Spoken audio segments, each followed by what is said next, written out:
Okay, we're in business. Okay, good afternoon, everybody.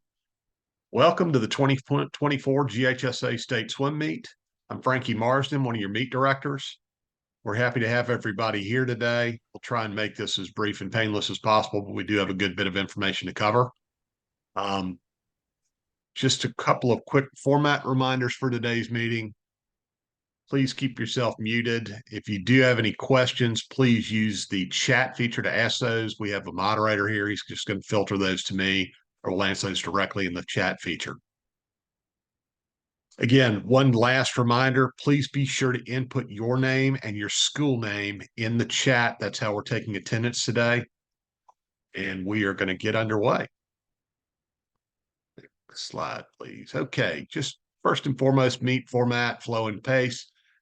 I think everybody's familiar with our state meet landing page. If you have not seen that yet, that is located at the web link here.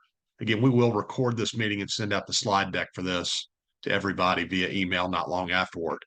But again, full information about the meet info, all the heat sheets, links to psych sheets, parking information, every link you could imagine is listed on this website. That's also where you'll go to view results when the meet is done. Again, please be sure to refer that, not just for yourself, but also for your families. Share that information with your parents and your athletes so they're included as to what's going on. Just general reminders about the competition schedule. We dive on Tuesday at Westminster. Again, special thanks to them, the athletic department, Sharon Lochran, the entire swim team staff, and the administration at Westminster for making diving possible at Westminster. I think it works out nicely. It worked great last year. Just format, just flow, and Vicky will cover details on this. 5A girls first in the morning, followed by 5A boys. Take a brief break. 6 and 7A girls, and then 6 and 7A boys. They wrap things up. Wednesday, Friday, and Saturday we swim at Tech. 1 to 5A on Wednesday, 6A on Friday, 7A on Saturday. Prelims and finals are the same day. Prelims in the morning, finals in the evening. Prelims are at 9:30 on Wednesday and Friday, and 10 o'clock on Saturday, and then finals start at 6 p.m. for each group. 1 to 3A and 4 to 5A will swim their two prelims together and then be split out in finals in two pools and run simultaneously in the evening.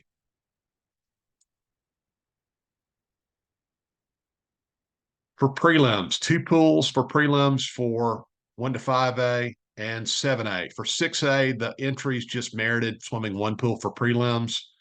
The boys are going to swim in the scoreboard side pool. The girls swim in the diving well side pool. Again, the meet's going to run at a normal pace with dive over starts. Remind your swimmers when they get done, stay against the wall, get next to the lane rope to allow a safe start for the next group to go. Remind your swimmers lanes are numbered from 0 to 9 at Georgia Tech, not 1 to 10. Lane 0 is closest to the windows. Lane 9 is closest to the stands. We will take our standard 15-minute break at the end of the 50 free and then resume 15 minutes later after we, for the butterfly. One quick note, because we're running two pools, they're not going to run simultaneously. So if one group gets done a little bit early, we will not start the next race, the 100 butterfly for either pool until whichever group got done second has had their 15 minutes expire. So it might mean one pool might get a little bit more rest than the other. But again, all boys, all girls, no advantage to be gained for anybody competitively. We'll take small breaks after the completion of each race to scroll results. Again, the idea is we'd love to do it immediately after the last heat touches, but in some cases we may run another heat or two before we take that break. We'll try and minimize the time of those breaks to avoid icing swimmers behind the blocks. But again, the idea is to be able to scroll those results. During the 1 to 5A meet, we're really not capable of doing that simply because of the divisional split. The technology just doesn't exist to be able to parse that information and get it on the board. We will try and announce those and just, again, let people know that those results are official. Reminder, athletes go directly to the blocks for all their events during the prelims. There's no staging area or bullpen. They need to go to the blocks. That's their responsibility, not ours. Okay, it's up to you and your athletes to get to the blocks on time. They miss their race, there are consequences for that. So again, Doug Kentz will talk about that in a few minutes. For finals, we bring back the top 20, okay, in each group. So Again, we swim 1 to 5A combined in prelims. We're going to split that out into 1 to 3A and 4 and 5A for finals. Again, top 20 in each group. For 6 and 7A, it's pretty straightforward. That's just one group. We bring back 20 from each event. Next slide, please. For finals, okay, all sessions begin at 6 p.m. B final, A final format, B final going first. That's a consolation final. Standard diving break, we'll do that after the 50 free, just like we did for the others. For 6 and 7A on Saturday, we're going to swim that in that central pool, the east pool nearest to the diving well. We do parade the top 10 qualifiers for 6 and 7A. So we need those kids to go to the staging area just outside the timing and scoring room. Okay. And we will parade them, walk them out, music, the whole production. Okay. The athlete ready room, again, located just next to the timing and scoring room. There's a hallway right there. We'll have a staging person available. Awards will be done directly after the event. So we'll have awards people collecting the top three and redirecting them to the awards podium. Next slide, please. For the 1 to 5A session, we will not be able to do the parade of athletes. It just would take way too long with the number of heats we're running. We're running twice as many events essentially. So stopping everything to, do that just is not practical. We'd be there till well past midnight if we tried to do so. They are responsible for going directly to the blocks. Okay. We will do the same diving break. And again, same concept applies. If one group gets done a little bit ahead of the other, we will go ahead and not start until the second group got finished. That 15 minutes expires after that. Again, for 1 to 3A and 4 to 5A on Wednesday, the 1 to 3A is going to swim in the west pool nearest the scoreboard. 4 to 5A will be in that central pool near the diving well. We will not parade the top 10 again in that. So again, they just go straight to the blocks. We will, however, do the award ceremony for those. Again, we'll have collection people grab the kids. We have split awards podiums for that purpose. So the 1 to 3A, their awards podiums directly behind their blocks underneath the main scoreboard. The 4 to 5A, theirs is going to be in the other traditional awards podium underneath the small scoreboard on the opposite side of the deck. Next slide, please. Actually, go back just a sec. Just one quick, for the 1 to 3A and 4 to 5A, the pacing of that's going to be a little bit different, simply because in 1 to 3A, we have some events where we do not populate 2 heats for finals. So they're going to get done with that A final, and we're essentially, they're going to be held in place to manage that. Or we may not start the A final for that group until later. So again, there are going to be some pacing differences on that side. We'll try and make that as non-impactful as possible. But again, we can't run a heat without swimmers. So, next slide, please.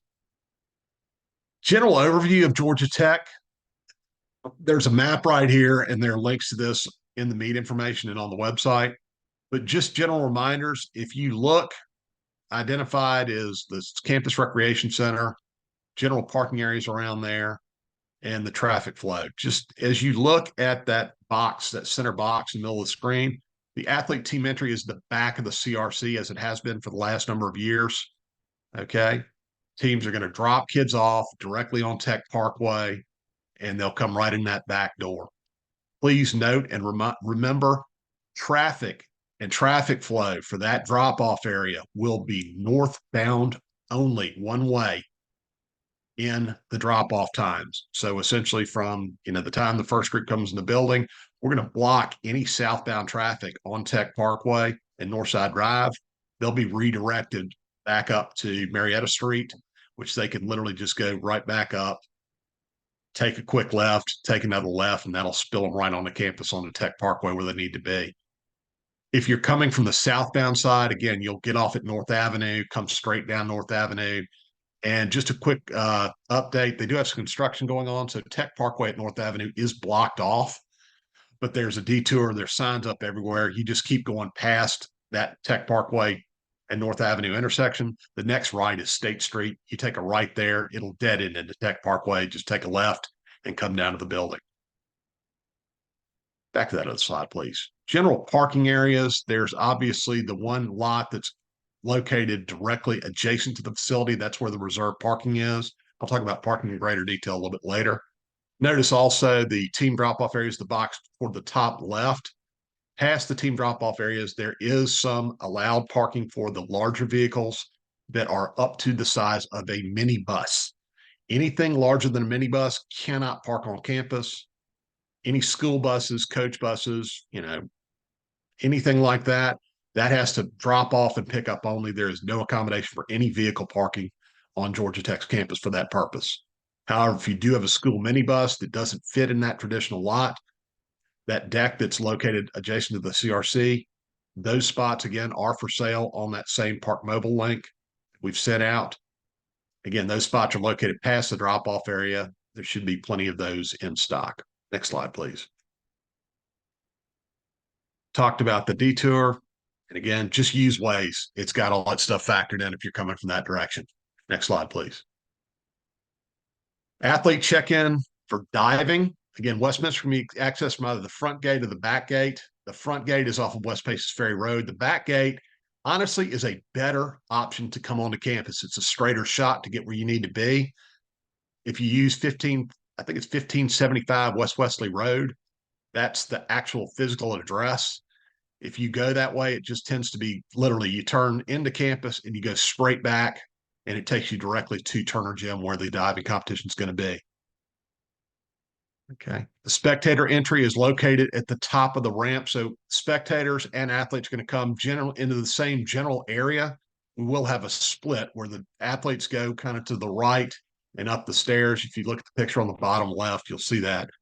To the left, there is a there's a ramp that runs up. We'll feed spectators up that direction. We'll have signage available. It's kind of easy to follow. There is no accessing the building from the front of Turner Gymnasium, which was the actual spectator entrance last year. We're just using that one entrance. The front entrance is going to be blocked off. It's card access only, and it's for students only because it's still an active campus at that time with PE classes. So again, please instruct your parents to come to the back end, the side entrance by that turnaround area. Parking for that is located directly adjacent to and behind that gymnasium. There should be plenty of parking given our entry numbers and coaches. Next slide, please. Again, just general reminder, try to carpool where you can. That helps alleviate traffic. At this time, I'm going to turn things over to our diving coordinator, Vicki Tweemer. She's going to cover some details about diving. Vicki? Hey, for those who don't know me, I am Vicki Sanchez Tweemer, and I am really looking forward to seeing you guys on Tuesday. So I'm looking at this timeline that's up on the slide here, and it seems to be wrong. I don't know why boards would close only to girls at 3:30, but we did send out an email last week, actually just a couple of days ago. Frankie sent it out for me that has the correct timeline on there. We've got the open warm-up starting at 7 a.m. And we will close the boards at 8:30 to just the girls in the first event. Everybody from the day is welcome to come at 7 a.m., but there's really no need for the 6, 7A people to come at 7 a.m. You can wait till later to get there. I'll be sure to give you enough warm-up time in the for the second session. But up to you. Like I said, open warm-up, anybody can come. Boards will close at 8:30 to those girls in that first event. We'll start at 9 o'clock with the first event. I anticipate we always run, I say, this is gonna be the first time we don't, just because I just said that, but we typically run ahead of schedule. I anticipate, honestly, our timeline says 1:05. I bet we're done around 12:30, 1 o'clock. As soon as the first session is done, we will open the boards to 6, 7A for them to warm up. No matter what time we finish, the first session will start. So even if we if we finish at 12:30, if we finish at 12, whatever time we finish, we won't start 6, 7A before 2 p.m. The only way that the 2 p.m. time will change is that it'll be pushed back because we ran long in the first session and I can't give those kids at least 45 minutes to warm up. That's the only way that that 2 o'clock time will change, but we will not start before 2 p.m. And then we'll close the boards for about 20 minutes just before the first event for those girls. And then in between events, the boys will have, for both the morning session and the afternoon session, the boards will be open for 30 minutes for the kids for that event. We have our final numbers, which we sent out also for the 1 through 5A girls is 25. For the boys, we have 19. Then for the 6-7A girls, we have 53. And for the 6-7A boys, we have 34. There are still a handful of sheets that are not entered into divemeets.com. All of the 1 through 5A sheets are in. So good job to you guys. But there are several 6-7A divers who are missing. So make sure, and I reached out to some people, at least if your sheets that were entered in were incorrect, all of those have already been corrected. So thank you for checking into those. But make sure your divers have actually entered in their sheets. After this, I will shoot you an email. Again, it's 6-7A.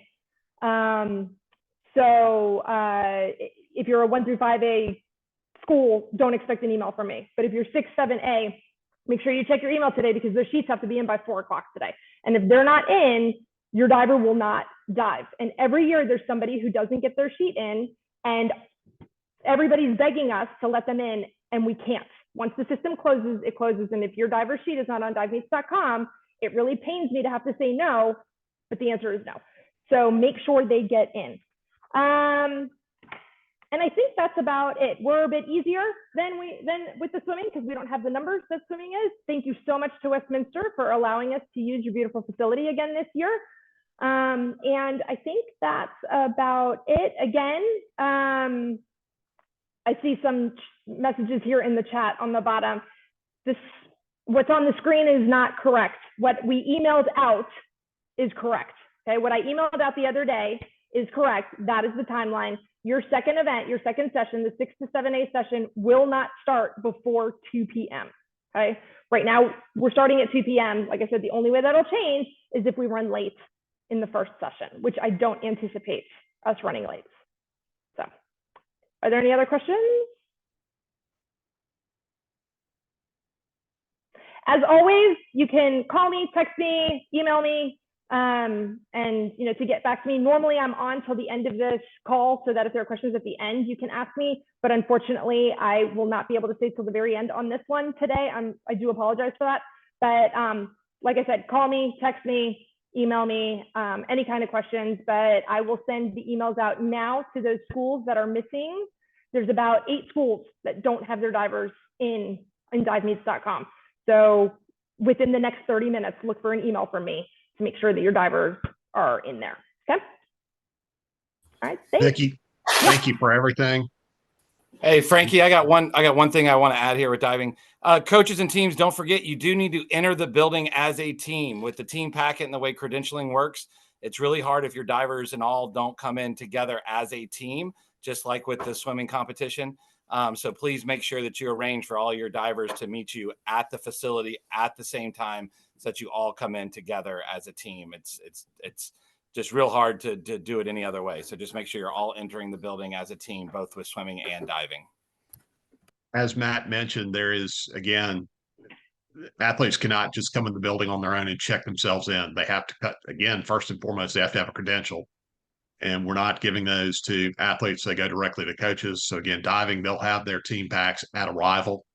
So again, make sure, as Matt said, that you get there plenty early to grab your kids and get them into the building in an orderly fashion. If you've got stragglers, please coordinate with our check-in people. Again, if you're just one diving coach and the only person there, obviously you can't be in 2 places at once. So again, make arrangements, but try to have your kids come in the building as one group. It just tends to make things a lot smoother. Okay, moving on. Next slide, please. Any questions so far, Evan? Okay. Next up, our head referee, Doug Kentz. Again, we'd like to thank him for his continued great work. He's got a great crew of officials and does some just awesome work in keeping us moving along in an orderly fashion and maintaining a nice, fair, level playing field for everybody. Doug? I just want to go over some of this just very briefly today. Legal swimsuit. I've had a couple of coaches in the last couple of weeks ask me questions about the FINA logo. There are some of the swimsuits where apparently the FINA logo is iron on and it is coming off. We're not honestly checking to see whether there's a FINA logo there. It's just whether the suit is legal or not. The FINA logo is not required. So if you've got a swimmer who has an expensive suit that the FINO logo has fallen off, don't worry about it. There's not a problem with that. I just hope everybody understands that. Caps, team cap or a blank cap. You can have the manufacturer logo, but again, please don't have anybody swim in a club cap or a cap for some non-GSHA event. Tape. Remember, what we're really looking for is KT tape. If you've got a swimmer who has a finger that's got a problem and they're taping two fingers together, that's legal in almost all cases, but please just show that to an official so that they can be okay.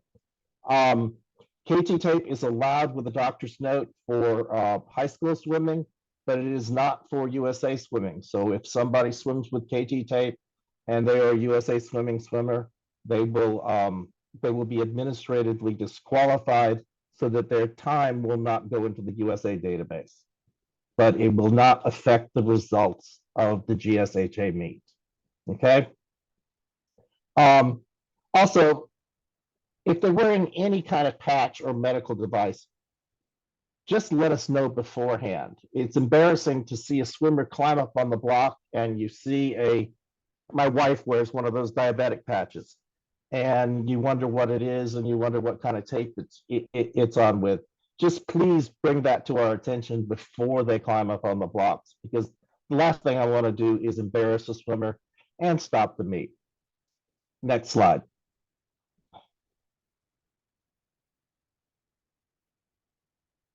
Can I do that? No. Oh, previous, okay.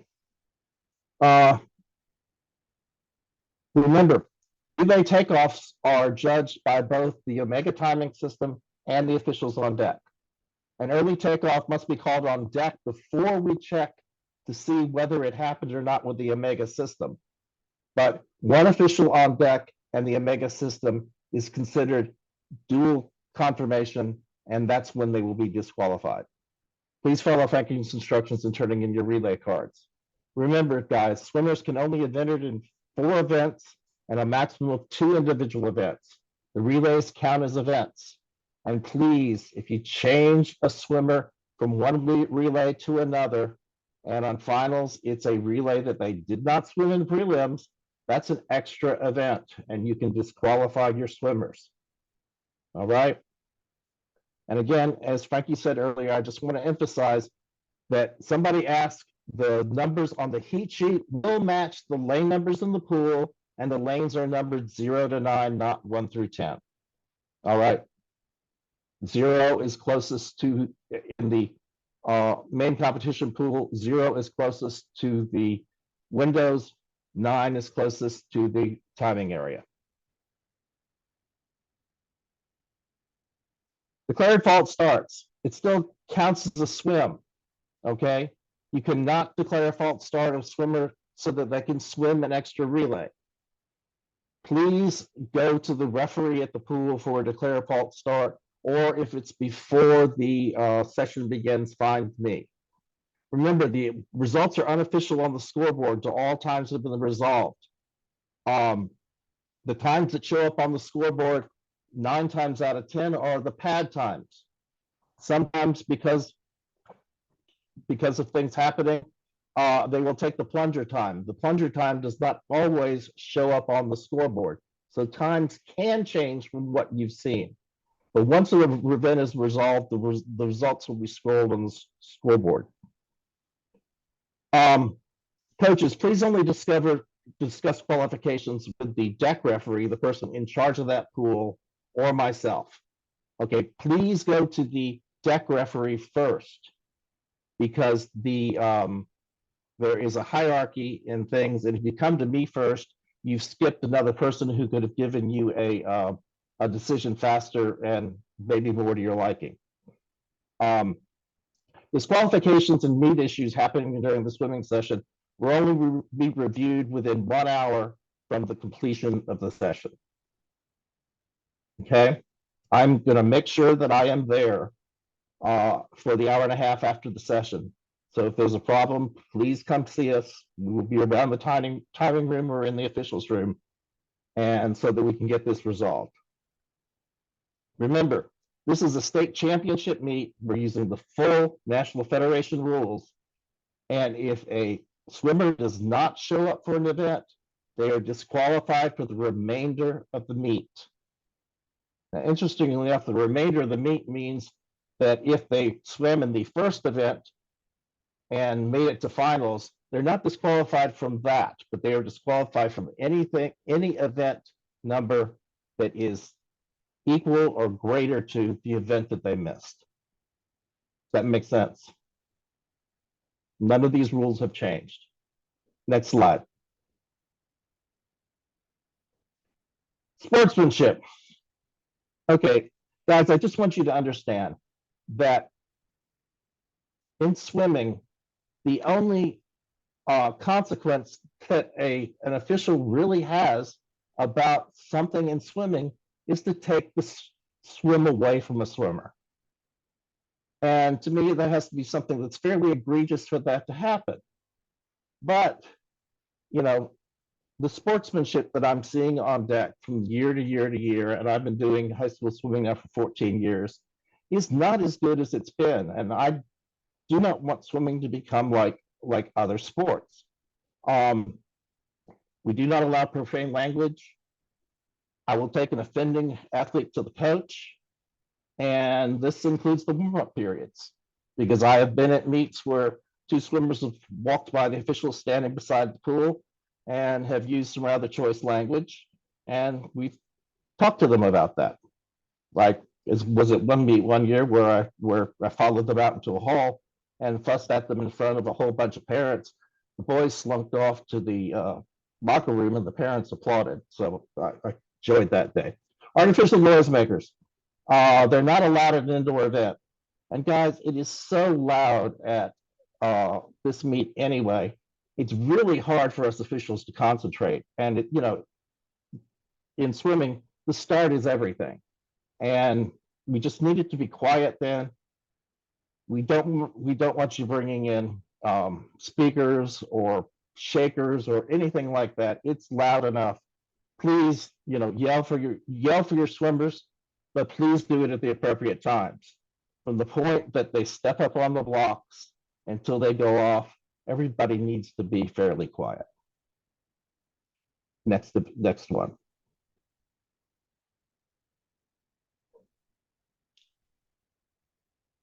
And that's it for me. Okay. Just to circle back, thank you, Doug. Just to circle back on a couple of things on the relays. So again, if your relays are as you entered them in the heat sheet, then if you don't have any changes, you don't have to fill out a relay card or relay change form. Those forms are only for situations where you change either the people on that relay or the order of that relay. Okay. And you can fill out as many of those as you want. The record is 6. Had a coach come in and do it. No joke. I think they got in like 3 miles of steps going back and forth on the deck to deal with that. Okay. And that needs to be in our hands before that relay swims. Okay. So again, if you do have any changes, and I think Matt's holding up a sample of that.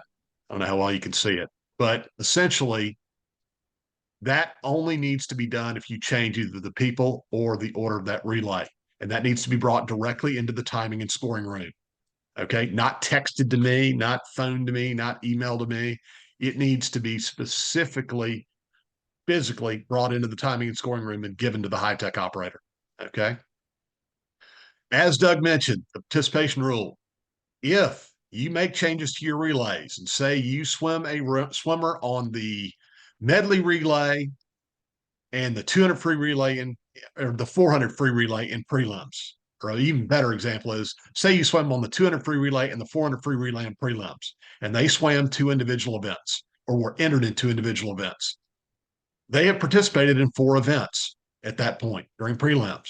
If you come back in finals and put that person on the medley relay, and I used to ask this to get an actual answer when we were meeting in person, but if you put that person on the medley relay in finals, they have now been in 5 events and are now disqualified from the rest of them. Again, that medley relay is DQ'd. It's out. Okay. And I can't remember, Doug, the athlete are they disqualified from the meet at that point as well? Yes, So illegal they're participation. they're done. So all their remaining events that you were going to have them swim in, they're done. They've exceeded the participation rules at that point. Okay. In some cases, this applies on the backside. You may not trigger it on the medley relay. It might be at the very end of the meet, might be on the 400 free relay. We have had 2 state championships overturned because coaches made this mistake. Don't be the third team. Our sport's very rarely in the newspaper. That makes the newspaper. Okay. Don't lose a state meet because you can't follow the rules. Okay. Declared false starts, also the big thing to point out there. Those need to be in the hands of the meet referee before the event is swum. Okay.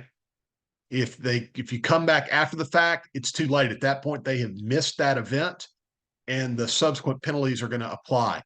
So again, if you have a declared false start, if you know it up front, you know what? That kid's going to swim the 500 free and it's right next to the 200 free relay. I want them to get the rest, and they're not going to do that well in the 500. I'm going to pull them out. Well, you need to take care of that as soon as possible. Okay. And also, last but not least, remember, just because you used a declared false start doesn't mean that that swimmer is now only in one individual event. That still counts as an actual swim. Okay.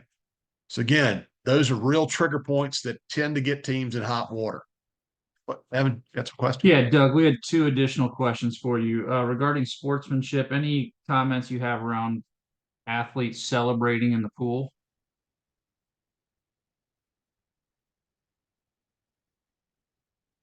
Doug, I honestly have no problems with celebrations.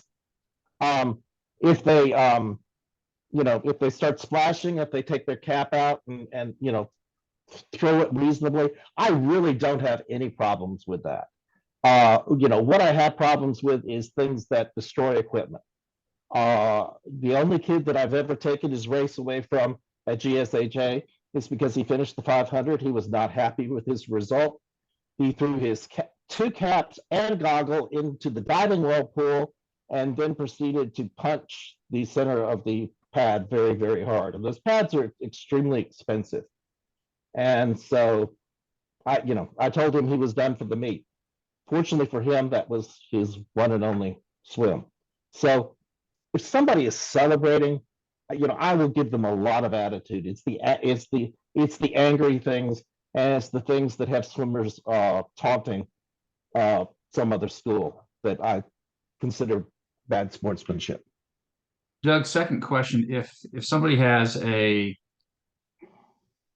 medical reason, a PT or doctor's note regarding KT tape, and you want that emailed to you in advance or just brought to you in warm-ups? Just brought to me in warm-ups. It's just easier. I still work full-time, so my mind's not going to be on the meet until I'm there. I think there was a question that just popped up regarding what you can do during warm-ups in your lane, your designated lane. That is feet first entry only. It's pretty much just a swim. You cannot use the blocks in your lane. Those are, again, if you want to use the blocks, they're designated sprint lanes on the outside and lanes 0 and 9 on both the boys and the girls pools. So if you do want to do any kind of starts, those have to be done in those designated sprint lanes. Last question, Doug, for declared false start, is that window for declared false starts end at the beginning of said event or just before that individual's heat? It begins at the beginning of the said event.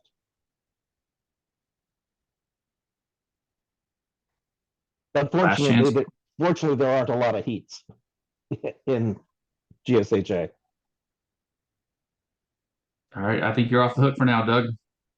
Okay, thank you, everybody, and I really look forward to this. Appreciate it. One last thing to point out: if you do have an issue regarding disqualification, or question about a time or anything else, the time to address that is immediately. Do not wait till the very end of the session when half the people are out of the building. Like Doug said, he'll extend that out an hour after the end of the session. However, again, if something looks amiss, it needs to be addressed right then and there. And that's for everybody's benefit, not just your swimmer, but for the other swimmers that think they've qualified. And if something gets overturned, somebody, in a lot of cases, that means somebody gets bumped out of their final swim. So again, let's extend that courtesy to one another, be responsible about that. But the one other thing to point out with times is, like Doug said, the information on the scoreboard is not official. What's official is what actually is on a printed result that's taped up on the wall at the pool.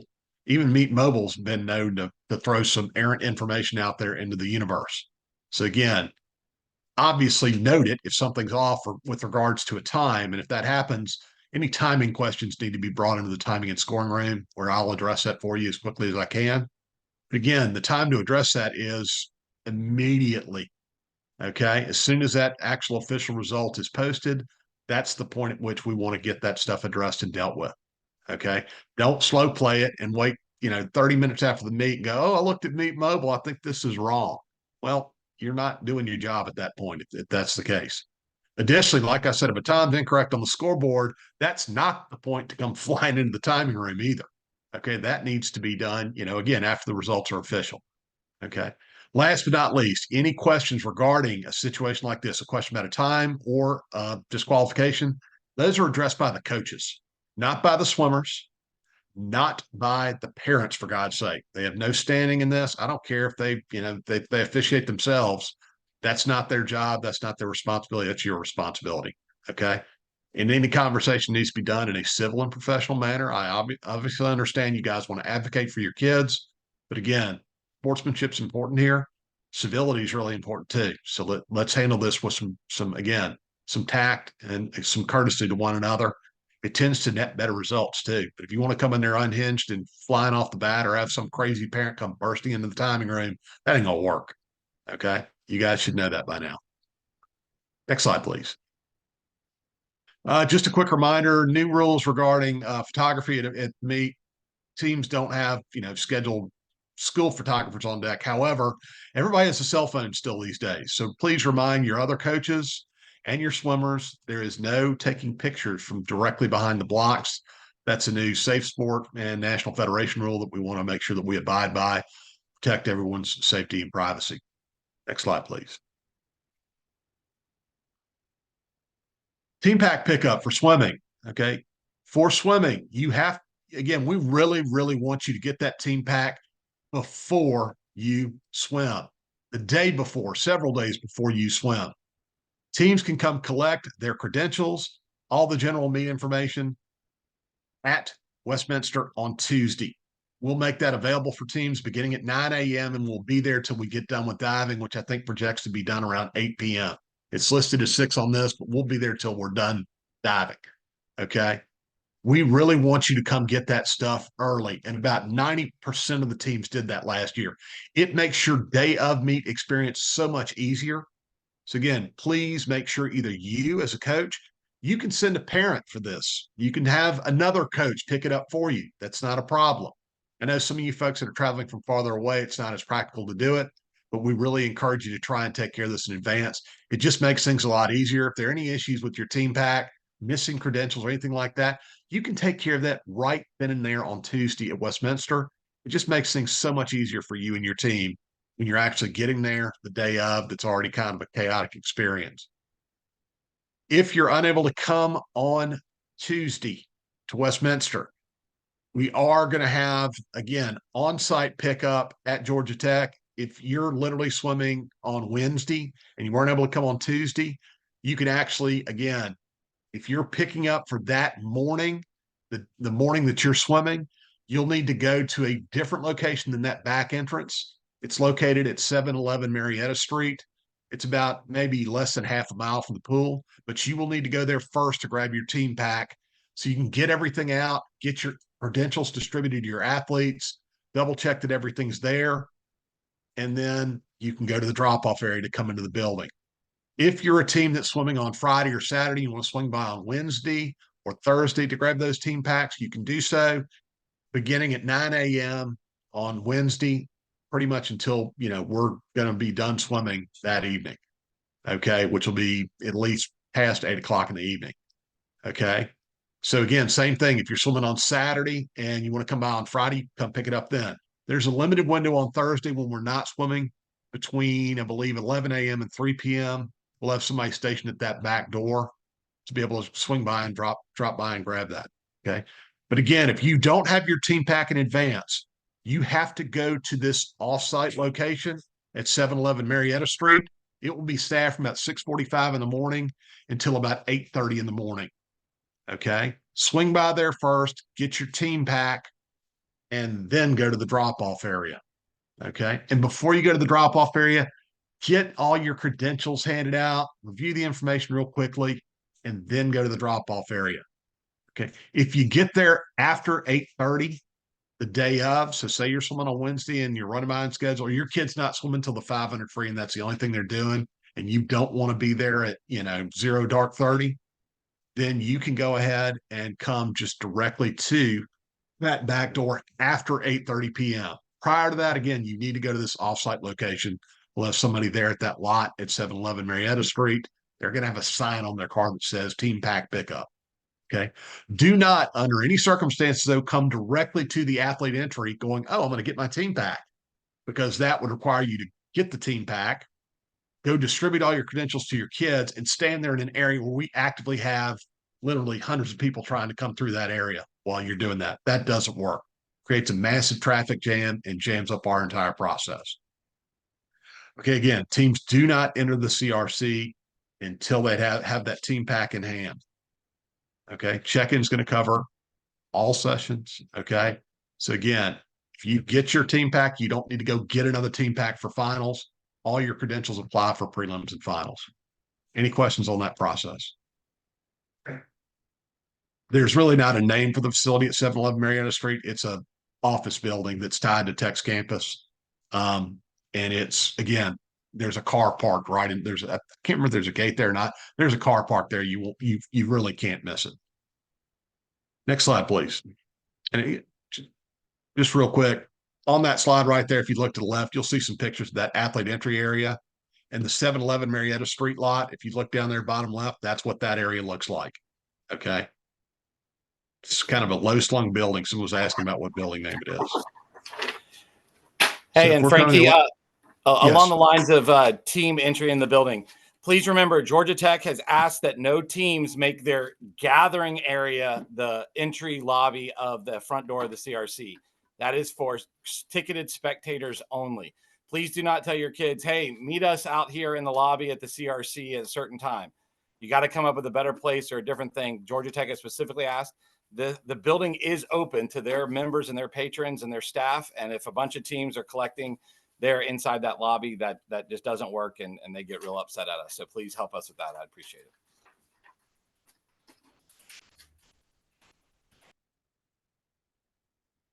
Questions, Evan? Next slide, please. Team packs and credentials. So what is in your team pack? Okay. Credentials, they cover all your sessions. Okay. They're athlete credentials, coaches credentials, and relay alternate / manager credentials. We'll talk about those credentials in just a minute. For diving coaches, again, you're going to have just a little flimsy Tyvek, wristband that covers that event only for diving. For swimming, the swim coaches and any coaches you designated in the GHSA POP system, they're going to get that hard plastic, permanent kind of, music festival wristband. Matt's holding up samples again. Okay. So again, swim coaches attending the diving, though, will have credentials in your team pack. So your diving coach will get those with their stuff. So again, if you're coming to swimming, coordinate with your diving coach to get your credential for that day. For swim coaches, again, one credential per roster designated coach. Same credential for prelims and finals. Don't take it off between prelims and finals. It stays on. Swimmers and divers are going to use the same credential for prelims and finals. If you're worried about your kids losing their credentials, what I've seen a lot of coaches do is they literally give them to the kids as before they're getting off the team vehicle. And as they're going into the building, once they've showed them, they take them back and hang on to them between prelims and finals. Okay, if you lose credentials, it's $15 to replace each one. So try not to do that. Again, do not wait until you get to the pool and you're standing right outside the door to come in the building to get these credentials in your kids' hands. There's a reason you got that team pack on Tuesday. It's to get this stuff in your kids' hands well before they get to the building. Okay. This speeds up the process of getting everybody into the event. Sorry, Okay. Frankie, can I just add one thing as we're talking Yes. about credentials? We've had some people request credentials for the diving for photographers and for videographers, and That's not allowed. It's not allowed. So just No. want to reiterate that to the group Right. that it's not allowed. You can't video this there's no All-American from this event. Right. So there's no need to video in that way. And then the photographer, you have to use the photographer that the GHSA has there. So you can't bring your own. So just wanted Correct. to remind everybody of that. Got it. Thanks, Vicki. For the 1 to 5A meet, your relay only swimmers are going to receive a relay only credential. For 6 and 7A, we have enough real estate on the deck to be able to allow your relay alternates and your managers to sit with the team. And all the teams will be located on the deck for those sessions because, again, the numbers will allow it. For 1 to 5A, we just have too many teams, too many swimmers to make that a reality. So again, for your relay alternates, they will get a flimsy wristband as their credential that's going to allow them access to the seating area upstairs. Okay. But they will not be allowed on deck. Heat sheets. There are no printed heat sheets for this event except for finals. We will have a very limited number of printed copies, like 1, maybe 2 per team at most, that we'll hand out as teams come into the building to check in for finals. Okay. But otherwise, the PDF versions of these heat sheets will be listed on the State Meet landing page starting tomorrow morning. On Monday, I'll have the 1 to 5A up, and I'll send out an email as soon as that's available.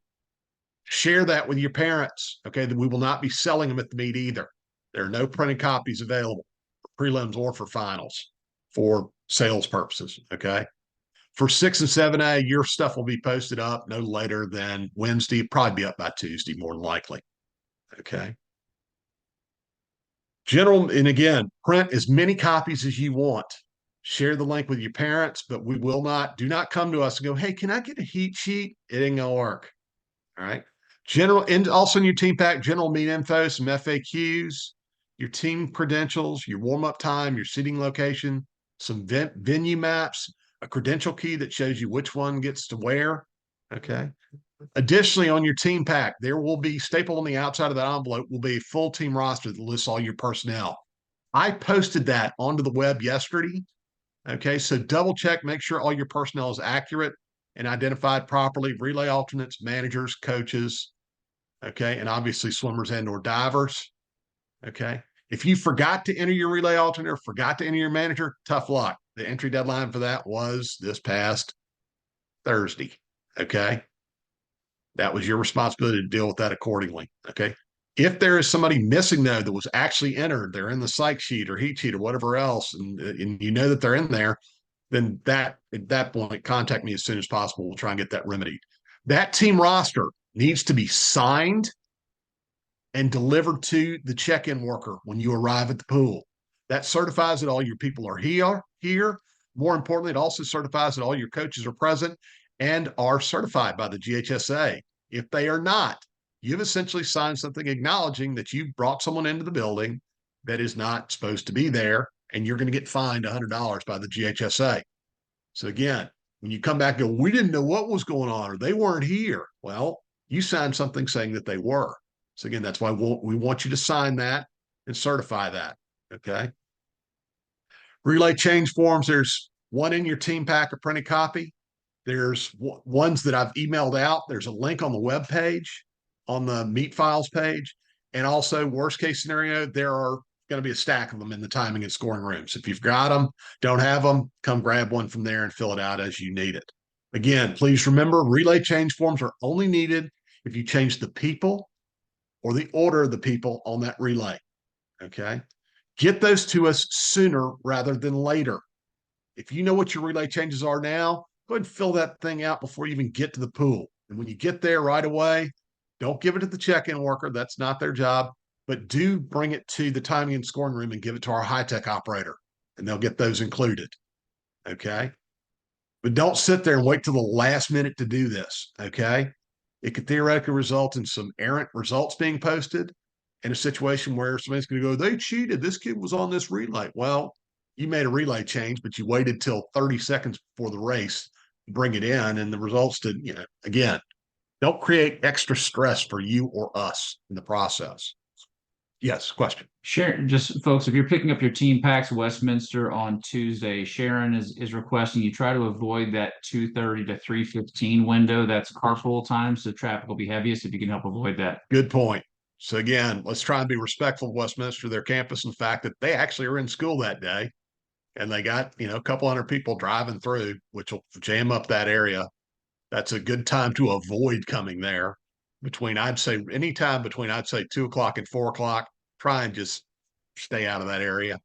It's going to make your job a little bit easier and your life a little bit less stressful. Otherwise, you're just going to be sitting in some big carpool traffic.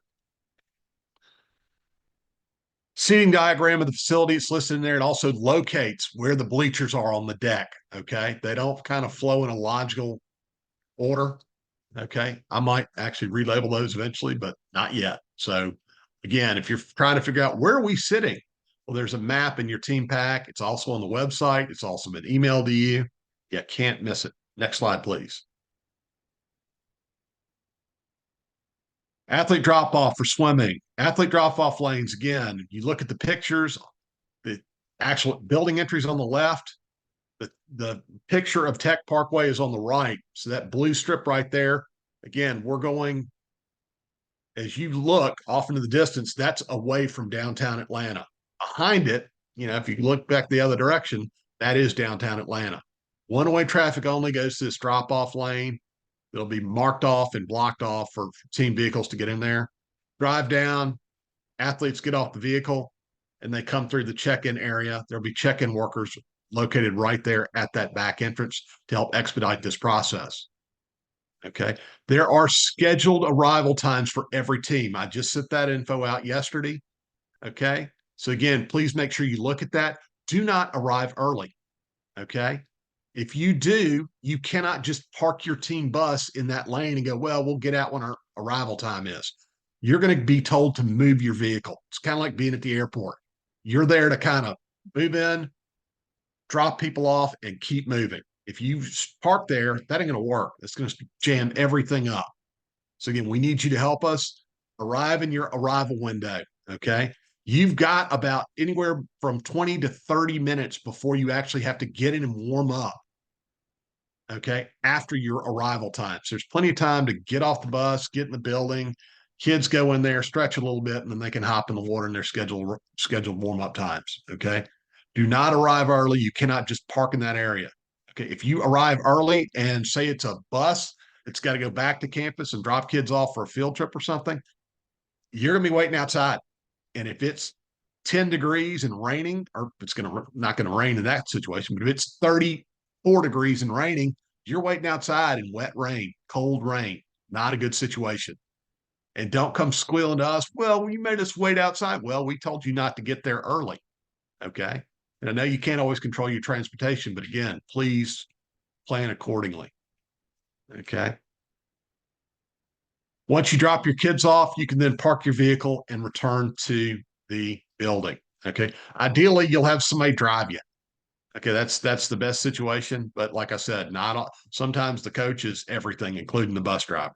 Okay. Please, again, remember there is no parking on campus for anything larger than a minibus. Okay. School buses, coach buses, there's no room at the end for those folks. Drop off and pick up only. That applies at Westminster and at Georgia Tech. Next slide, please. Parking for diving only. Again, athlete drop off. There's an overhead view of Westminster's campus and the Turner Gymnasium. Notice this turnaround area where the star is. That's right where teams are going to drop kids off. They literally walk right, take a quick left from that area, and they're right there at the athlete entry. Okay. Passenger vehicle parking is down in that back lot. If you look, there's a red box. There's some parking also to the left of that as well that's available. Should be plenty of parking, and it's free at Westminster. Special thank you to them for that. Again, large vehicle parking at Westminster, no on-campus parking for anything larger than a minibus. Okay. Do not bring a school bus and expect to park it back there because you're going to be taking up like 10 parking spaces. Okay. Drop off and pick up only. Okay. If folks are looking for a place to go, if they have a school bus, probably the best opportunity would be the shopping center at West Paces Ferry. There's a Publix right there near the OK Cafe. Next slide, please. Parking for swimming only. Again, vehicles up to a 15-passenger van may park in the W10 lot located adjacent to the Campus Recreation Center at 750 First Drive. It is a prepaid parking lot only. You have to buy the parking pass in advance. Okay. You cannot show up at the gate with 15 bucks in hand going, hey, let me in. Doesn't work that way. If you do that, they're going to redirect you to the W23 lot over on State Street, and you're walking half a mile to get to the pool. Okay. That's on Wednesday and Friday. On Saturday, any day of parking that you didn't pre-purchase, they'll have the Student Center lot, the W2 lot located almost across the street from the front entrance of the Campus Recreation Center. That will be available on Saturday only. But on Wednesday and Friday, if you did not pre-purchase parking, your next option is the W23 lot. Okay. Buy your parking early. There should be plenty. There are almost 500 spots in that deck, the W10 lot. That's enough to accommodate our sessions, to handle, the coaches and the spectators. Okay. But again, try and carpool. It tends to make traffic easier, and it tends to take some of the pressure off of parking to make sure everybody's got additional parking. Minibus parking and oversized vans at Tech can park on Tech Parkway, but they have to pre-purchase parking pass on that same parking link. Okay. Do not go park one of your vehicles in those spots without a pass and not expect to have consequences like your car getting towed or booted, or your vehicle. And again, don't park a car back there. It's more expensive. Those spots are a little bit more expensive than the regular spots in the W10 lot. Okay. Again, no on-campus parking for school buses, charter buses. Okay. There's just nothing. There's no room at the end for those folks. Okay. If somebody's got to park that vehicle off site, Georgia Tech has told us the best option is down near the World Congress Center, marshaling yard. If you look that up in Google Maps, it'll pop up. It's down off Ivan Allen Boulevard. Otherwise, you can try and find something off campus, maybe the varsity, but I think that's very limited these days. And then the other option might be there's a shopping center down off of Howell Mill Road, a couple of miles from the pool. Okay. Do not park anywhere other than these designated spots with the appropriate passes without expecting some swift and severe consequences. Georgia Tech is very aggressive at parking enforcement. So you're looking at best a ticket, and at worst, your car getting towed or booted. And God forbid, don't park a car in one of these drop-off lanes. Somebody did that last year and completely fouled us up. Again, pictures of these areas are located to the right to familiarize yourself with kind of what these things look like when you're on campus. Also, again, anybody parking a minibus on Tech Parkway, make sure you park that thing properly. Get it tight to the curb. Somebody parked their thing about halfway, into the spot. They were literally like 4 feet away from the curb. That thing got dinged pretty heavily. Okay. So again, don't create problems. Next slide, please. Team entry into the building for swimming. Again, do not try to come into this building without your team pack in hand. We've talked about picking that up early. We've talked about what you have to do if you're going to have to pick it up the day of the meet. Okay. But do not show up at that entrance going, oh, where's our team pack? Well, it's somewhere else. It's off site. Okay. If you hadn't picked it up already, it's up at 711 Marietta Street. Okay. Teams may not come into the building they can only come to the building during their scheduled arrival time. Okay. If you arrive early, you're going to have to wait outside. Plan your travel accordingly. Teams enter the back entrance of the CRC. Do not come in the front door. Don't try and come in that front door. If you have parents randomly dropping your kids off, maybe drive down to Tech or look at a Google map. Pick a spot along that back area if that's where you're going to collect. I would suggest maybe up the hill at the health services building. That might be a decent option that's not quite in that traffic area. Okay. And like Matt said, do not try and congregate at the front of the building. We'll have check-in people outside to help speed up this process. They'll be easily identified, and they'll help collect you guys and help speed this along to get you in the building quickly. Okay.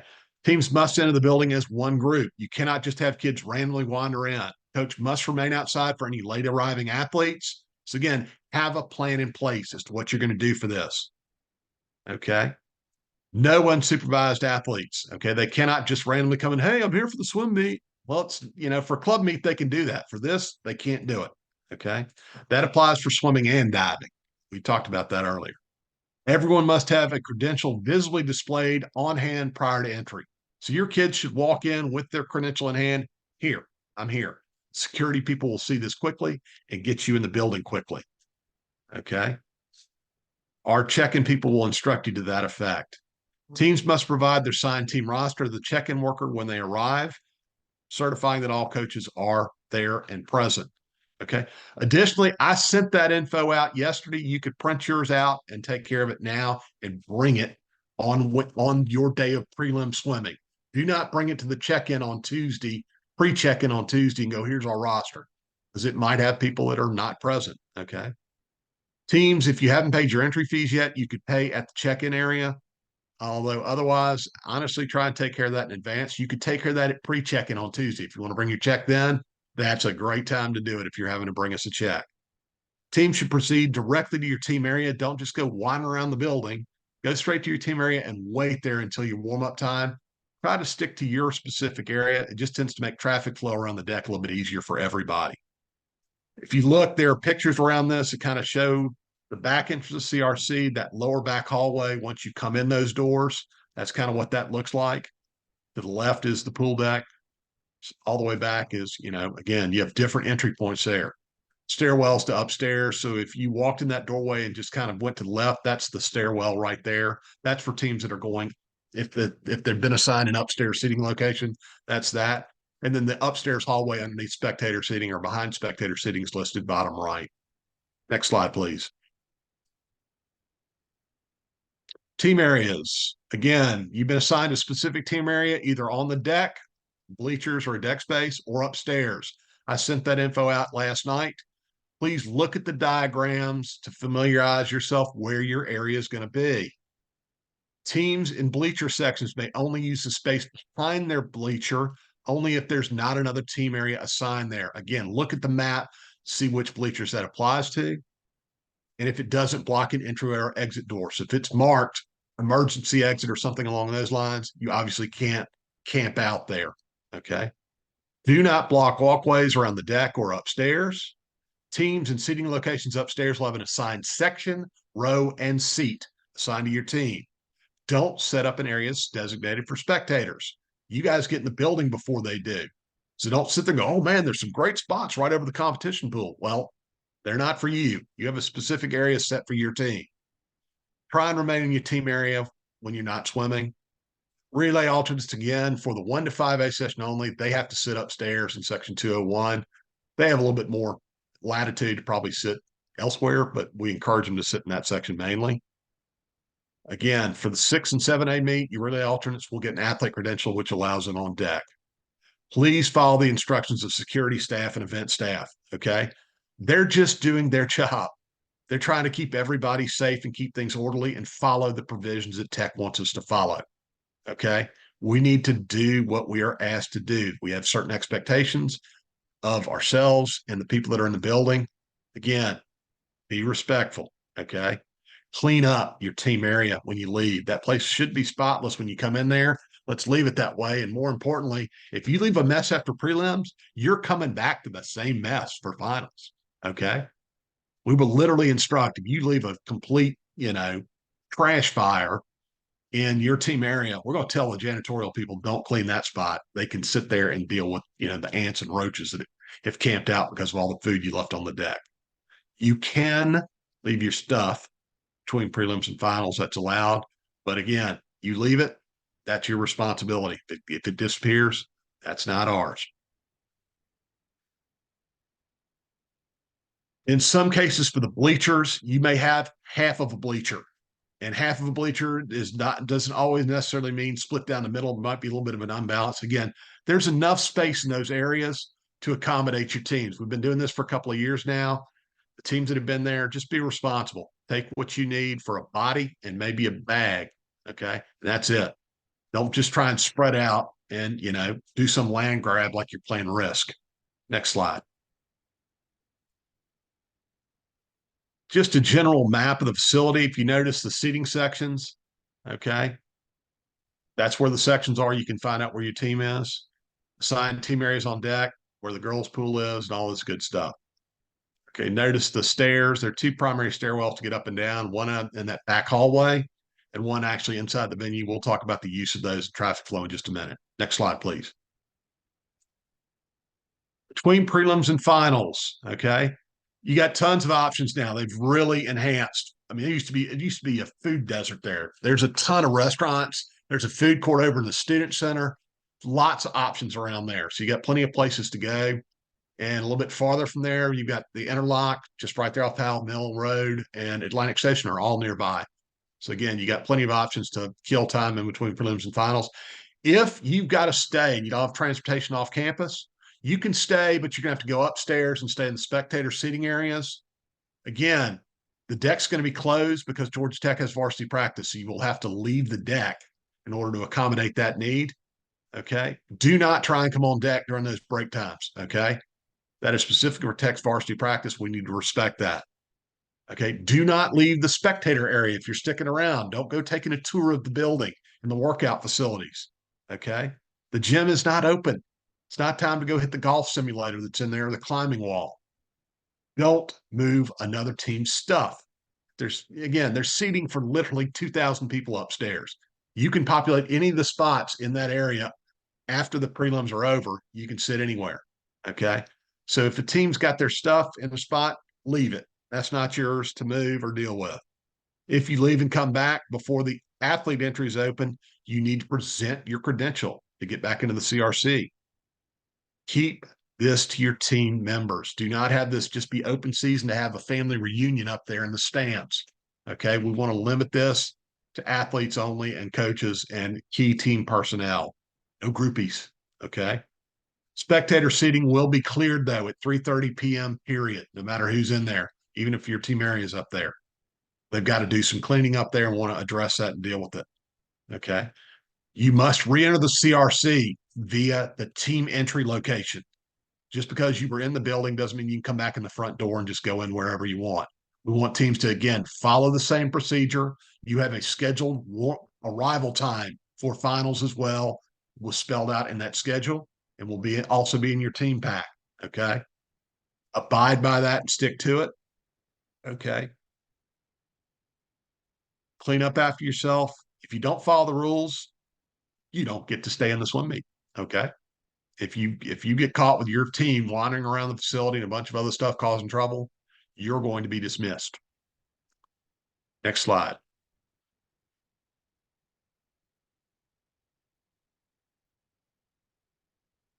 Between prelims and finals, again, there are some options for, Gusto, one of our meet partners. We all have all sorts of catering options. So again, you're welcome to have food brought in the building. We encourage you to do that if you got to stick around. Otherwise, I'd get out of there if I were you. Deck traffic. How do you get places in the building? For team seated in the spectator seating, you want to access the deck by going just back into that back hallway behind the spectator seating, into the hall, down the stairs, and use those hallway entrances. There is a stairwell inside of the venue where that big red arrow is. That will be for up traffic only once we have started competition. You cannot access the deck from those stairs once we've started competition. There will be a security guard preventing you from doing that. So again, if you're seated upstairs, please gain access to downstairs via the back hallway and back stairwell. Athletes should come to the deck. Again, don't come down there an hour early and camp out on deck. There's not room for you. Okay. We've got a bunch of teams located down there. So again, you're just going to crowd the deck and make it difficult for other swimmers to get around and get to the blocks. Okay. Coaches access to the deck. That yellow arrow right there notes there's an entry point on both sides, entry and exit point on both sides of the timing and scoring room. You kind of get in and off the deck from there real easily. For the 500 counters, we would prefer, if you look at these orange arrows, we prefer that you enter and exit the bulkhead from lane number 9. That's the lane closest to the spectator stands. Look, if you're seated on the far side of the pool and that's your team area and you got a 500 counter, it's fine. I mean, you can use that, but there's no reason for you otherwise try and go all the way around the pool deck to get to lane number 0 or 1 or whatever, one of those low numbered lanes. Use the entry and exit point along the bulkhead closest to the spectator stands. Next slide, please. Ready room and awards for finals. Again, parade top 10 qualifiers for the A final only, not for the B final. For the 6 and 7A meets only, 1 to 3A and 4 to 5A, they go directly to the blocks for finals. Everybody goes directly to the blocks for prelims. Qualifiers report the entry hallway next to the timing room for staging a few heats before the swim for the 6 and 7A finalists. The awards area is back in its original location underneath the main spectator, or underneath the small scoreboard. That little blue box in the picture on your right shows you where that's going to be located. Awards for 1 to 3A and 4 to 5A will be done directly adjacent to the pool that they're swimming in. So for 1 to 3A, we'll have a separate awards podium directly underneath the main scoreboard. Okay. For the 4 to 5A, again, they'll use the traditional awards podium. Top 3 finishers, we will have awards workers collecting them behind the blocks and redirecting them to these awards areas. Okay. We're going to get them in and out of there as quickly as possible. So again, not long after that A final is done, they're going to grab them. We're going to swim the B final, and then we're going to go straight into awards. Okay. As long as there aren't any delays or any, if there are questions regarding disqualification or something else like that, at worst, we might hold them for one more heat, but that's going to be it. So we'll get them in and out managed quickly. Okay. So they can get on with the meet. If for some reason they are unable to, say they're in the very next event and they got to go back to the staging area, whatever else, we can make accommodations for that. You can have a stand-in, fill in for them, but we'd prefer to have the kids there. I mean, it's their big moment in the sun. They might as well get the spotlight. Again, awards for top 3 in each individual event. Okay. Final sequence again. A final finishes. Podium athletes are taking the awards area. We swim the B heat of the next event. We do the awards. Okay. Parade the A finalists for the next event. After the awards are done, rinse and repeat. Do it 24 times. Well, we don't do it. Yeah, we do it for all events. Sorry. Some meets they don't do it for relays. We do it for relays. Next slide, please. Spectators and streaming, just some general info. Okay. Tickets can be purchased via the GoFan app. It's become a lot more prevalent in high school athletics. The parents are pretty familiar with this. Pre-purchase your tickets. It makes your job so much easier when you get to the pool. The spectator entry is at the front of the building. Okay. Tickets are $15. Day of ticket sales are available in a limited capacity. We might have a couple of iPads there. If grandma or grandpa can't figure out the technology, we can help them out. But we encourage you guys. I see Matt nodding right there. We encourage you guys, help them out. Try and get this taken care of in advance. It's so much easier. It's ticketless. It's simple. There's no need for cash or anything else. Okay. Doors to spectator entrance. And again, the spectator entrance is the front of the building. That picture is down there on the bottom right. Above that, they'll walk into this hallway upstairs, and there's staged areas. You can see the theater rope and things like that. It's going to look pretty much like that. Okay. We'll have spectator ticket takers upstairs. We'll try and expedite that and get them into the building quickly. Doors open 90 minutes before the start of each session. Okay. So you start at 9:30, the front doors open at 8 a.m.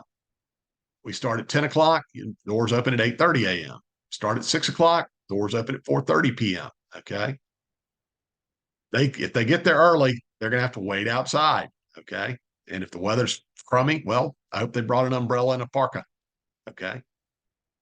Share this with your family so they don't get there, 2 hours early going, oh, I'm going to get the spot. I'm going to get that perfect prime location. Spectators are pretty much in most of the sections directly over the competition pool, plus some additional real estate, closest to the competition pool, kind of halfway between there and the diving well. Okay. Teams don't sit in those areas. We want to highlight that concession stand will be open for breakfast. We've been told the concession stand is going to be open. So fingers crossed, guys. Otherwise, vending machine, good luck. Call Jimmy John's or somebody else. Okay. But hopefully that will be addressed.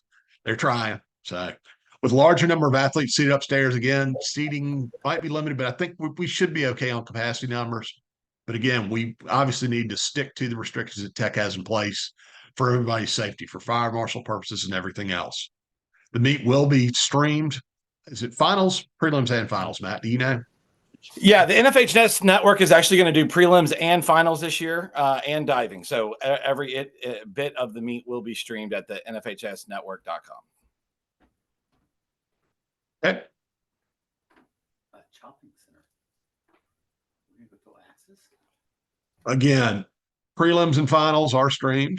Prepaid parking, again, remind your parents that they've got to prepay for parking. Otherwise, they have to park farther away from the pool and they got to walk. They're not going to be happy if that happens. Okay. So again, it's not like, in fact, most events now, it's you got to prepay for parking anyway. So it's becoming more prevalent. But realistically, again, the people that don't get the memo, they should not expect to just drive up to that W10 lot and pull out a 20 and go, hey, let me in. It's not going to work. Okay.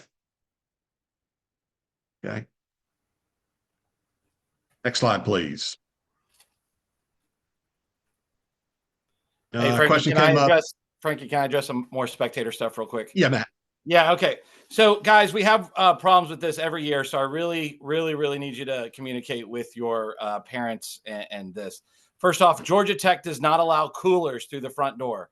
So if your parents are in charge of your snacks and drinks and things like that for the meet, they just need to come down on your team vehicle or in your meeting team area and come in the back door of the athlete entrance. Those cannot come through the front door.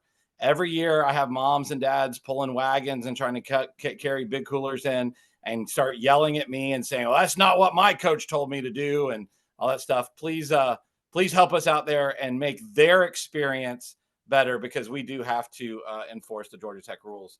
Also, please remember all your athletes have to go through the back door.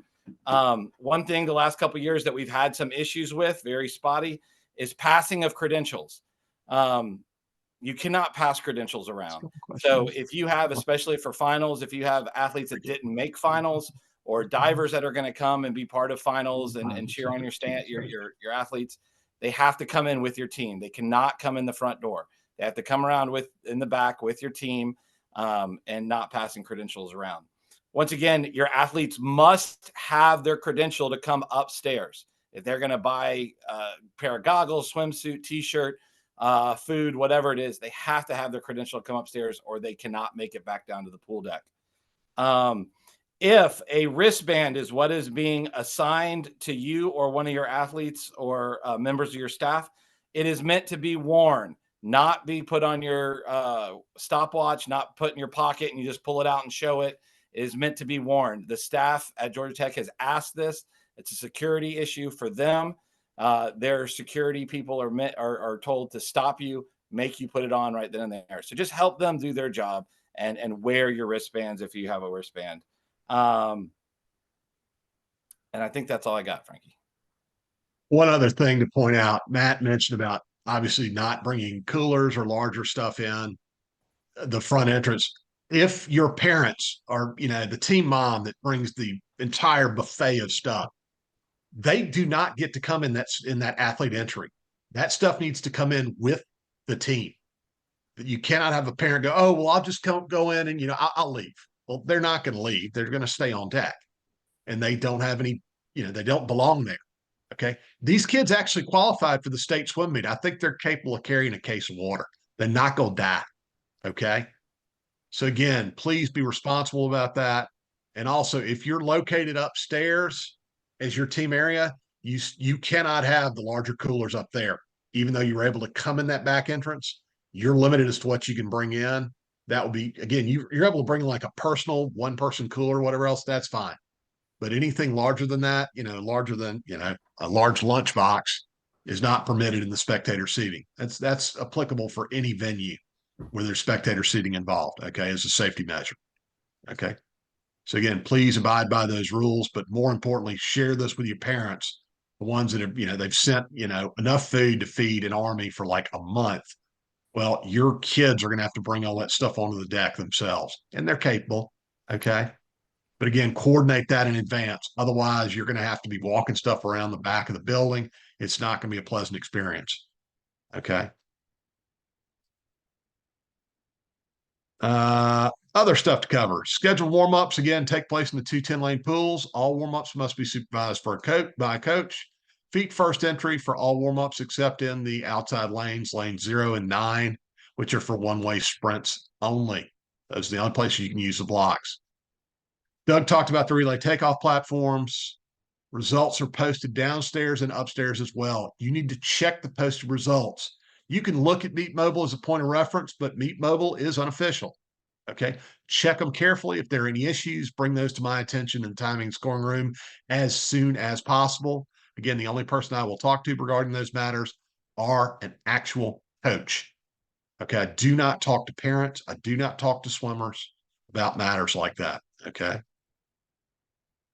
Can relay exchange practice in lane 0 and 9. That is not permitted because it's one-way sprints only. Results are posted on the, again, results on the scoreboard and Meet Mobile are unofficial. Coaches only are allowed in the timing room to ask questions. One other thing to point out regarding warm-ups, the diving well is open at all times. So even though you've got a pretty limited window for warm-up and warm-down, that diving well is open pretty much from the time we come in the building. You know, from the time you walk in, you can jump in the diving well at your, at your convenience and get extra yardage in if you need to. There'll be lane ropes and backstroke flags up in those areas. I think for one of the sessions, and it's going to be toward the end of a prelim session while we're in competition, they're going to probably have to pare it down to 5 or 6 lanes, but that still is plenty of real estate for kids to be able to warm up and warm down. Okay. Most of these pools you guys swim in for your regular meets don't have that capability anyway. Relay changes and declared false starts, we kind of beat that one into the ground, but again, just make sure you're familiar with those processes and procedures. Athlete conduct along the lines of sportsmanship. We have zero tolerance for any kid that wants to come in this building and be disrespectful of the staff or the facility itself. If we catch any instance of vandalism or abusive behavior by an athlete, they are gone. They're out of there in a hurry. We have just no patience for this. There's no place for it anywhere at a swim meet, much less in society in general. But especially the situation regarding vandalism, that is the express route to us having to go to another venue. And if you guys know another pool that could seat as many people and accommodate as many athletes on deck, and by the way, is the fastest pool in the entire United States, good luck finding one. It doesn't exist. We're very fortunate to be here. We want to stay in the good graces of Georgia Tech, but that involves some, again, just decent behavior and being a, good person. Okay. Limited coaches hospitality. Again, you're not there for a terribly long period of time. Prelims, finals, it'll last longer, about 3 hours. There are going to be snacks and drinks in that hospitality room, but there's not going to be like full buffet. So you're planning on loading up and getting your calories in on that day. Well, order out. Okay. Trainer, there will be one available located right around the announcer stand. They'll be available for, if the kid needs, some sort of minor medical attention, they can help you out with that. Okay. They're not going to reset a dislocated shoulder. Okay. If that happens, you need to get that kid to probably ER in that situation. Okay. But again, scrapes, minor bruises, stuff like that, they can certainly help out and are available for your use and at your disposal. Restricted areas, again, we're there to swim. Let's not wander around the facility, okay, or any other areas of the CRC. That, again, falls into the category of keeping Georgia Tech happy. Vendors, we have Team IP is the apparel vendor with T-shirts and other spirit wear. Ready Set is doing suits. If a kid busts goggles, needs that last-minute tech suit or something like that, Ready Set's done a great job of dealing with that. Okay. A couple of things about Ready Set are listed on this slide. Additionally, River Oak Photography is our photography partner again. Gusto is helping us out with a couple of the meals for our event staff. So again, we really appreciate that. You go back to the previous slide. I'm just trying to keep up with you. I know. The do's and don'ts. No, go back one more. Again, please clean up your team area before you leave. Whether you see trash, whether it's yours or somebody else's, get it into a trash can. Additionally, our staff, when you check in the morning, they're going to hand you a trash bag for your benefit. So take it with you, have it in your team area, and just have the kids put the trash in there right then and there. So when you're done, pick it up, take it to the nearest trash receptacle, and put it right there. It just expedites the process of getting that place clean. Join the Swim Coaches Association. Okay, they're your voice with the GHSA. They've done a great job of kind of keeping our sport progressing and moving forward and looking after your athletes and you as coaches. If you're not a member of that organization, you really are missing out and you're not doing a service to the sport. Okay. Info on that can be received. I mean, Greg Valley and Dave Reason and all the other board members have done a terrific job on that. Dave, you want to say a couple of words? Yeah, thank you. First of all, I'd like to thank Frankie and Matt and Doug and Evan for all they do for setting this meet up. It is truly one of the best meets in the whole nation, and we are really grateful for them for all the hard work and for what we get at Georgia Tech. So a couple of things about the association. The association helped pays for third place medals and third place trophies at this meet. So the more people involved, the more everything we do, we give back to the kids. Okay. All state, your all state certificates, your coaches of the year, your swimmers of the year, all done by the association, but you have to be a member of the association. Okay. To be able to get your all state or coach of the year or swimmer of the year stuff, your plaques or your certificates or stuff like that. Plus, it's a pretty important year coming up with re-regioning, with the new regions that just came out, which can affect the numbers of the upcoming state meets with 7A going away and now having 1 through 6A. So that's something we're going to have to talk about and discuss along with Frankie and Matt and Evan to figure out what the meets are going to look like next year. And if you want a voice in that, then you should join the Coaches Association because we work really well together with Frankie, Matt, and Evan, and they work really well together with the state to give us everything we can to make it as best for everybody involved. So we really would like as many people to join as possible. We're over 100 for the first time last year. We're getting to that number this year. So if you go to ghssca.org, that's our website. You can go to membership and figure out all the way to pay. Greg and I will be there this weekend. Feel free to talk to us. And once again, Frankie, Evan, Matt, we thank you and appreciate you. Thanks, Dave.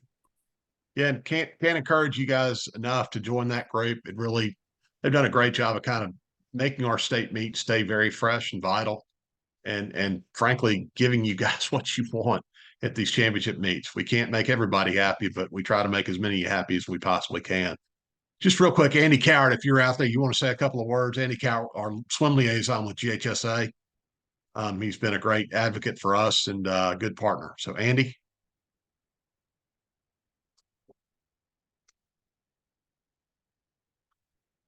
Andy, I think you got to unmute yourself, Chief.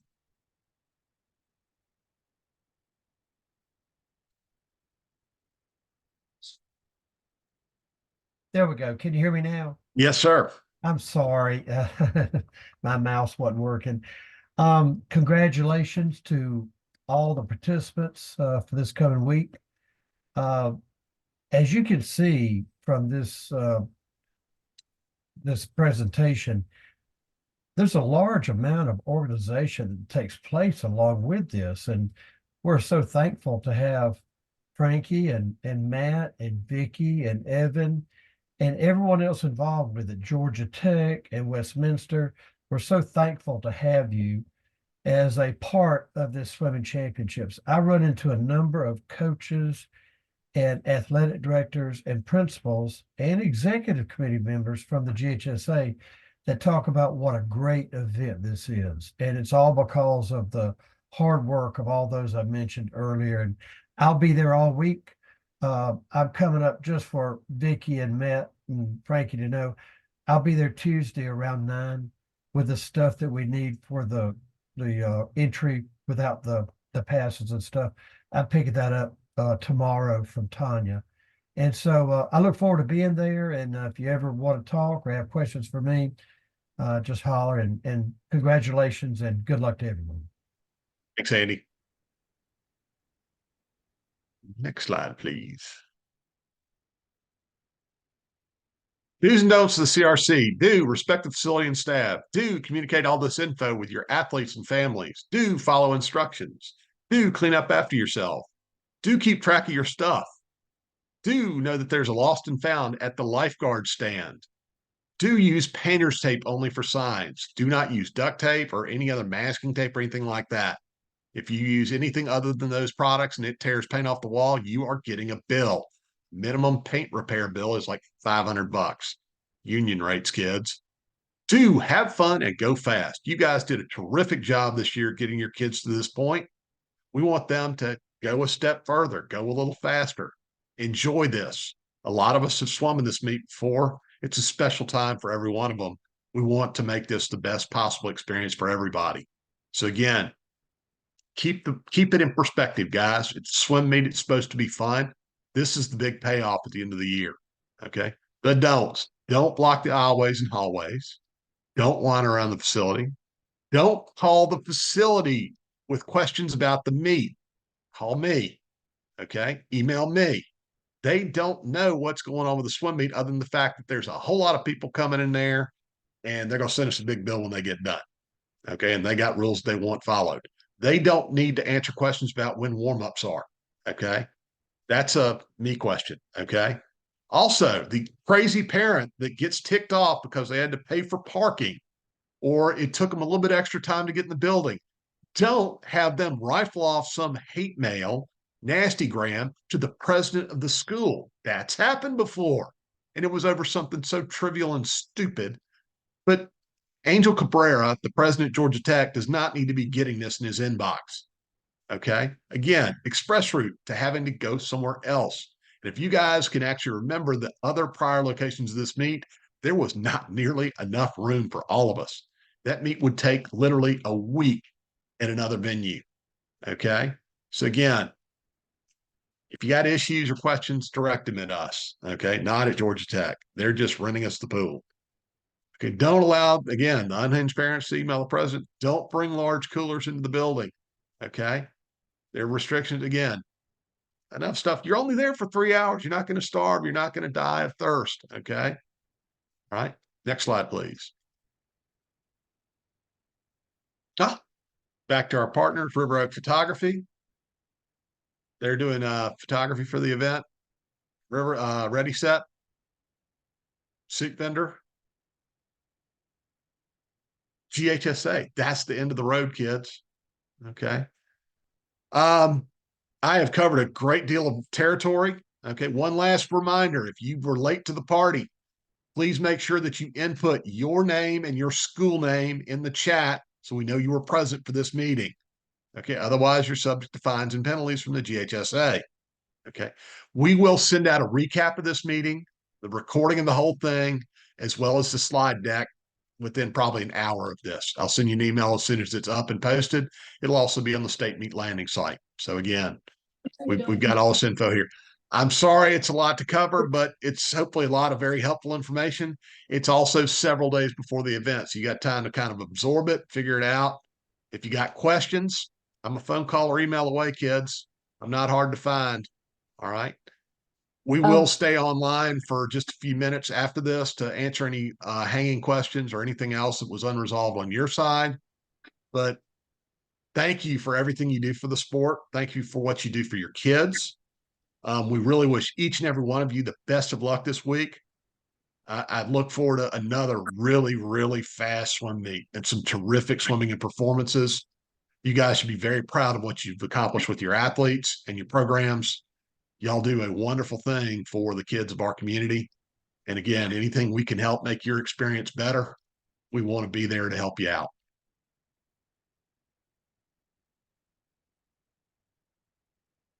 That's all, folks. Looney Tunes, Porky Pig.